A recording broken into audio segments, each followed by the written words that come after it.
کچھ لوگ اس کمپلین کے ساتھ آتے ہیں کہ ان کا جو چہرہ ہے، آدھا چہرہ، یا وہ ایک طرف کھچا ہوا ہے یا وہ ٹیڑھا ہوا ہے۔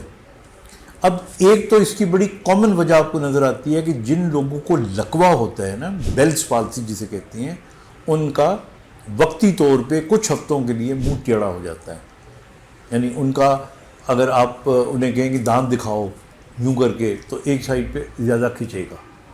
اسی طرح اگر آپ انہیں کہو آنکھیں بند کریں تو پوری طرح آنکھوں کی بند نہیں ہو سکے گی۔ لیکن جو لکوہ ہے اس کی ہم بات نہیں کر رہے، لکوے پہ ہم پروگرام کر چکے ہیں۔ لکوہ ویسے سمجھانے کے لیے یہ ہماری 7ویں کرینیل نرو ہوتی ہے، یہ دب جاتی ہے، اور دبنے کے بعد عام طور پہ 3 ہفتے 4 ہفتے 5 ہفتے اس کے بعد یہ آٹومیٹکلی ٹھیک ہو جاتی ہے۔ So you don't have to worry, اس میں تھوڑی بہت دوائی کی ضرورت ہوتی ہے، تھوڑی بہت تھراپی کی ضرورت ہوتی ہے، اگر نہ بھی کریں تو یہ ٹھیک ہو جاتا ہے، اور وہ جو ٹوٹکا ہے کبوتر والا، جنگلی کبوتر والا، اس کا فائدہ نہیں ہے۔ تو اس لیے اب ہم لکوے سے آگے چلتے ہیں۔ اب جس کو ہم آج ڈسکس کر رہے ہیں اسے ہم ہیمی فیشل اسپیزم کہتے ہیں، یعنی چہرے کا جو آدھا چہرہ ہے اس کا کھچاؤ۔ اب یہ بعض اوقات صرف آنکھوں تک محدود ہوتا ہے، کئیوں کی آنکھیں بند ہو جاتی ہیں یا کھنچ جاتی ہیں، کئیوں کا چہرہ کھنچ جاتا ہے، کئیوں کا پورا ایک طرف چہرہ کھنچ جاتا ہے۔ اب چاہے ایک پارٹ ہو یا آدھا چہرہ ہو، وجہ پھر بھی یہی ہوتی ہے کہ جو نرو ہے، 7ویں نرو جس کو فیشل نرو کہتے ہیں، یہ اس کا نقص ہوتا ہے۔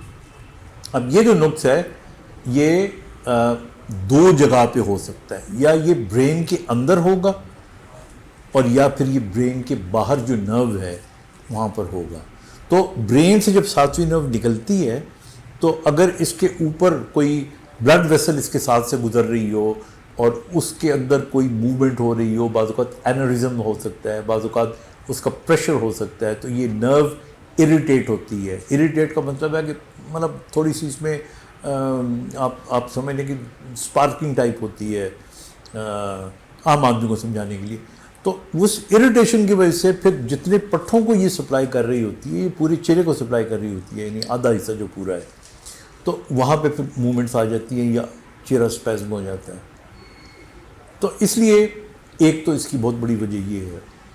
اچھا، پھر عام طور پہ جب یہ چہرہ کھنچتا ہے، یہ کھنچے گا، پھر بیچ میں کچھ عرصے کے لیے ٹھیک ہو جائے گا، پھر دوبارہ کھنچے گا، کئیوں کا کانسٹنٹلی کھنچتا رہتا ہے، کئیوں کو جرک لگتے رہتے ہیں، جھٹکے لگتے رہتے ہیں۔ تو یہ ڈپینڈ کرتا ہے کہ وہ کتنا زیادہ اریٹیشن یا دباؤ اس نرو کے اوپر ہے، برین کی کس جگہ پہ ہے، usually base of the skill میں ہے، آؤٹ لیٹ میں ہے، یا کسی فورامن سے گزرتے ہوئے ہے۔ یہ پھر آپ جو ہے MRI ہے اس کے اوپر دیکھ سکتے ہیں، یا آپ کو پتہ چل سکتا ہے۔ یا پھر ایک اور طریقہ ہوتا ہے، اس کے اندر ہم نرو کنڈکشن اسٹڈیز کرتے ہیں، الیکٹرومایوگرافی اینڈ NCS-EMG جسے کہتے ہیں، اس سے آپ کو پتہ لگ جاتا ہے کہ نرو پیٹنٹ ہے یا پیٹنٹ نہیں ہے۔ دوسری اس کی جو وجہ ہو سکتی ہے وہ آپ کے برین کے اندر ہوتی ہے، جہاں سے 7ویں نرو نکل رہی ہوتی ہے۔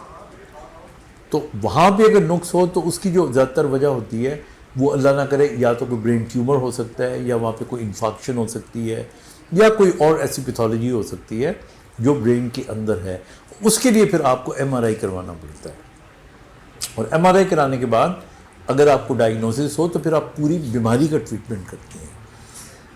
ایک چیز جو امپورٹنٹ ہے وہ یہ ہے کہ یہ پیشنٹ جو ہوتے ہیں، یہ اس کھچاؤ کی وجہ سے جب بھی کسی کے سامنے جاتے ہیں یا پبلک کو فیس کرتے ہیں تو یہ کھچاؤ اور بڑھ جاتا ہے، بیکاز انگزائٹی اور ٹینشن کے اندر یہ کھچاؤ زیادہ بڑھ جاتا ہے۔ تو جب ہم اس کا ٹریٹمنٹ کرتے ہیں تو اس کے اندر بہت سی ایسی دوائیاں ہوتی ہیں جو آپ کو ریلیکسیشن دیتی ہیں، کچھ اینٹی سائیکوٹک میڈیسنز ہوتی ہیں، بعض ڈاکٹرز وہ بھی دیتے ہیں۔